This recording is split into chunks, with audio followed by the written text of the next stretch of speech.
అందరికీ నమస్కారం అండి. ఇవాళ దుర్గమ్మ వారి దర్శనానికి వచ్చాను. ప్రతి సంవత్సరం వస్తాను. ఈ సంవత్సరం కూడా వచ్చాను. ఈ సంవత్సరంలో ఒక ప్రత్యేకత ఉంది. ఆ దుర్గమ్మ తల్లి లాస్ట్ ఇయర్ నా మీద మీరందరూ వేసిన నీలాపు నిందల్ని తుడిచిపెట్టింది. నాకు కొండంత ధైర్యాన్ని ఇచ్చి మళ్ళీ ఈరోజు నన్ను గుడికి వచ్చేటట్టు చేసిందండి. నేను చేయని తప్పుకి మీరందరూ చాలా బలి చేశారు. దాని నుంచి బయటపడ్డ నా వల్ల కాలేదండి. అసలు ప్రతి క్షణం దుర్గమ్మ తల్లి నేనున్నాను, నువ్వు ధైర్యంగా ముందుకెళ్ళు, నేను ఉన్నాను అని చెప్పి నన్ను బతికిచ్చింది.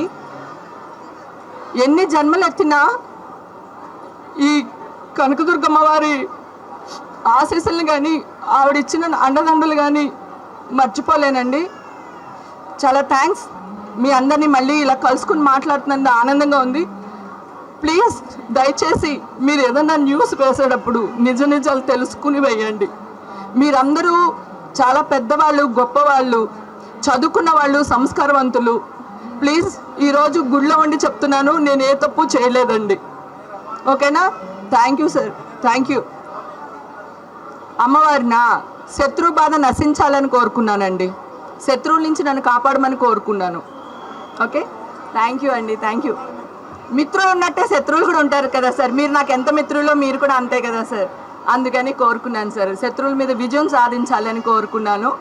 So thank you so much అండి. ప్లీజ్ దయచేసి అందరూ నన్ను అర్థం చేసుకోవాలని కోరుకుంటున్నాను. Thank you.